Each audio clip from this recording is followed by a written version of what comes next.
اعوذ باللہ من الشیطان الرجیم بسم اللہ الرحمن الرحیم۔ اللہ تبارک و تعالیٰ کے نام سے شروع جو بڑا مہربان اور نہایت رحم کرنے والا ہے۔ ایک ایسی قوم جس پر اللہ تبارک و تعالیٰ نے اپنا دردناک عذاب نازل فرمایا اور اس قوم کے تمام لوگوں کو بندر بنا دیا۔ اس قوم کے لوگ کون سا ایسا گناہ کرتے تھے جس کی وجہ سے اللہ تبارک و تعالیٰ نے ان پر دردناک عذاب نازل فرمایا، اور یہ لوگ بندر بننے کے بعد کتنی دیر زندہ رہے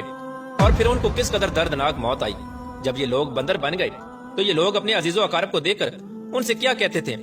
اور کیا آج کے دور میں پائے جانے والے بندر اسی قوم کی نسل میں سے ہیں؟ ان تمام تر سوالات کے جوابات قرآن و حدیث کی روشنی میں آج کی اس ویڈیو میں ہم آپ کو بتائیں گے، لہذا آپ سے گزارش ہے کہ ہماری اس ویڈیو کو اینڈ تک ضرور دیکھیے گا۔ انسانوں کے بندر بننے کی ابتدا حضرت داؤد علیہ السلام کے دور سے ہوئی۔ اس واقعے کا پس منظر کچھ یوں ہے۔ حضرت داؤد علیہ السلام اور ان کی قوم سمندر کے کنارے ایلا نامی گاؤں میں رہتے تھے، اور ان کی تعداد 70,000 کے قریب تھی۔ یہ قوم بڑی ہی خوشحال تھی اور اللہ تبارک و تعالیٰ کی فرما بردار قوم تھی۔ اس قوم کو اللہ تبارک و تعالیٰ نے بے شمار نعمتوں سے نوازا تھا۔ ہر طرف سرسبز و شاداب باغات اور ہر طرف ہریالی ہی ہریالی تھی، اور اللہ تبارک و تعالیٰ کی بے پناہ کرم نوازی تھی۔ یہ لوگ اپنی اس زندگی میں بہت ہی خوش تھے۔ حضرت داؤد علیہ السلام کی قوم چونکہ سمندر کے کنارے رہتی تھی تو اللہ تبارک و تعالیٰ کا ان پر یہ خاص کرم تھا کہ سمندر کے اس کنارے پر بے پناہ مچھلیاں آتی تھیں جن کا یہ لوگ کاروبار کرتے تھے اور بہت ہی خوشحالی والی زندگی گزارتے تھے۔ جب یہ قوم اللہ تبارک و تعالیٰ کی نعمتوں کی وجہ سے خوشحال ہو گئی تو اللہ تبارک و تعالیٰ کی نافرمانی پر اتر آئی اور طرح طرح کے گناہوں کے اندر مبتلا ہو گئی۔ اور پھر ایک دن اللہ تبارک و تعالیٰ نے اس قوم کا امتحان لینے کا ارادہ کیا اور حضرت داؤد علیہ السلام کو وحی بھیجی کہ اپنی قوم سے کہہ دیں کہ وہ سنیچر کے دن یعنی ہفتے والے دن مچھلی کا شکار کرنا بند کر دیں۔ اس طرح اللہ تبارک و تعالیٰ نے حضرت داؤد علیہ السلام کی قوم پر ہفتے والے دن مچھلیوں کا شکار حرام فرما دیا، اور پھر یہاں سے اس قوم کی بربادی شروع ہو گئی۔ حضرت داؤد علیہ السلام نے اپنی قوم کو بتایا کہ اللہ تبارک و تعالیٰ نے ہفتے والے دن مچھلیوں کے شکار کو حرام قرار دے دیا ہے، تو وہ لوگ بہت ہی زیادہ پریشان ہو گئے اور ساری قوم سر جوڑ کر بیٹھ گئی، کیونکہ ہفتے کا دن ہی وہ دن تھا جس میں مچھلیاں وافر مقدار میں آتی تھیں اور خود بخود کنارے پر آ جاتی تھیں، اور باقی دن ایسے تھے کہ بہت کم اور نہ ہونے کے برابر مچھلیاں پکڑی جاتی تھیں۔ اس قوم کا گزر بسر چونکہ مچھلیوں کے شکار پر تھا، اس وجہ سے اللہ تبارک و تعالیٰ کا یہ حکم سن کر یہ قوم پریشان ہو گئی۔ یہ نہیں جانتے تھے کہ اللہ تبارک و تعالیٰ کی طرف سے یہ ایک آزمائش ہے۔ پھر ایک دن شیطان نے ان کو وسوسہ ڈالا کہ سمندر سے نالیاں نکال کر خشکی میں بڑے بڑے حوض بنا لیے جائیں۔ جب ہفتے والے دن مچھلیاں آئیں گی تو وہ نالیوں سے ہو کر ان بڑے بڑے حوضوں میں آ جائیں گی، اور اس طرح پھر ان نالیوں کا منہ بند کر دیا جائے،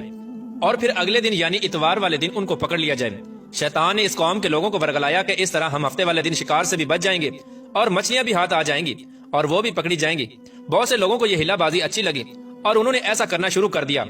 اور سمندر سے چھوٹی چھوٹی نالیاں نکال کر بڑے بڑے حوضوں میں ڈال دی، جس کے ذریعے وافر مقدار میں مچھلیاں ان حوضوں میں داخل ہو جاتی۔ اس قوم کے بدبخت لوگوں کو شیطان کا یہ ہلا بہت پسند آیا، لیکن اس قوم نے یہ نہ سوچا کہ جب مچھلیاں سمندر سے حوض میں آ کر قید ہو گئی تو پھر مچھلیوں کا شکار ہی ہو گیا، اس لیے یہ شکار بھی ہفتے والے دن ہی قرار پایا جو اللہ تبارک و تعالیٰ نے حرام قرار دیا تھا۔ اس موقع پر یہودیوں کے 3 گروہ ہو گئے۔ کچھ لوگ ایسے تھے جو شکار کے اس شیطانی ہلے سے منع کرتے تھے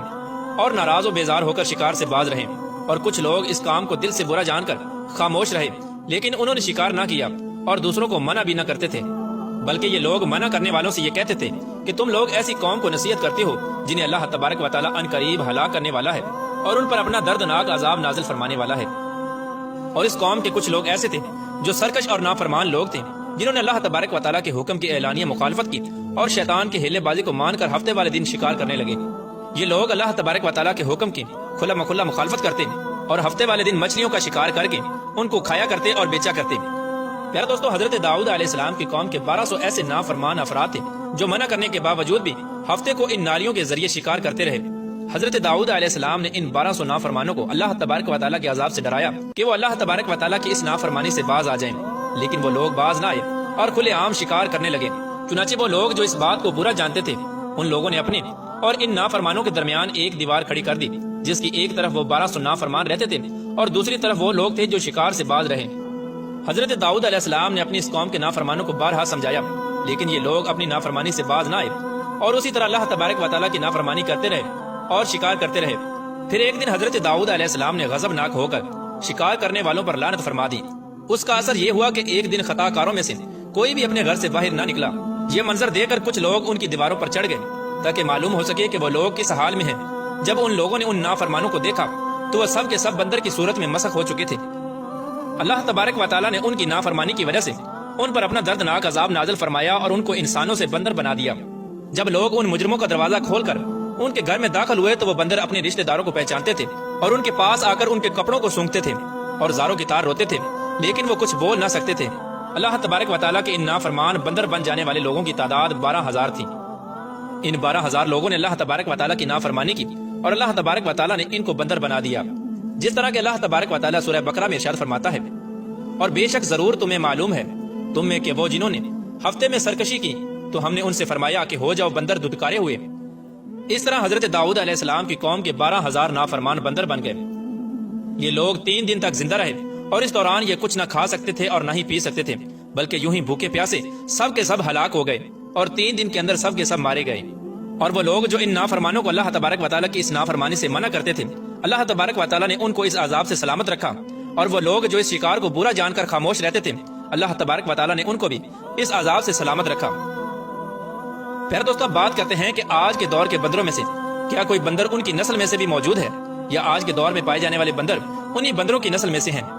اس کے متعلق روایات میں آتا ہے کہ حضرت عبداللہ بن مسعود رضی اللہ تعالیٰ عنہ سے روایت ہے کہ حضور پاک صلی اللہ تعالیٰ علیہ وآلہ وسلم سے کسی نے سوال کیا کہ آج کے بندر کیا حضرت داؤد علیہ السلام کی قوم سے ہیں؟ تو حضور نبی کریم رؤوف الرحیم صلی اللہ تعالیٰ علیہ وآلہ وسلم نے ارشاد فرمایا کہ اللہ تبارک و تعالیٰ جس قوم پر عذاب بھیجتا ہے یا ان کی شکلوں کو مسخ کرتا ہے تو یہ عذاب انہی پر ہوتا ہے جن پر وہ عذاب نازل ہوا تھا، اور اس کے بعد اللہ تبارک و تعالیٰ ان لوگوں کو ہلاک کر دیتا ہے اور ان کی آگے نسل نہیں بڑھتی۔ اس لیے یہ بات غلط ہے کہ کچھ لوگ یہ سوچتے ہیں کہ آج کے بندروں میں بھی حضرت داؤد علیہ السلام کی قوم کے بندر بننے والوں کی نسل موجود ہے۔ ایسا کچھ بھی نہیں ہے۔ وہ لوگ صرف اور صرف 3 دن زندہ رہے اور اس کے بعد سب کے سب ہلاک ہو گئے، اور اللہ تبارک و تعالیٰ نے اس قوم کے نافرمانوں کو صفحہ ہستی سے مٹا دیا۔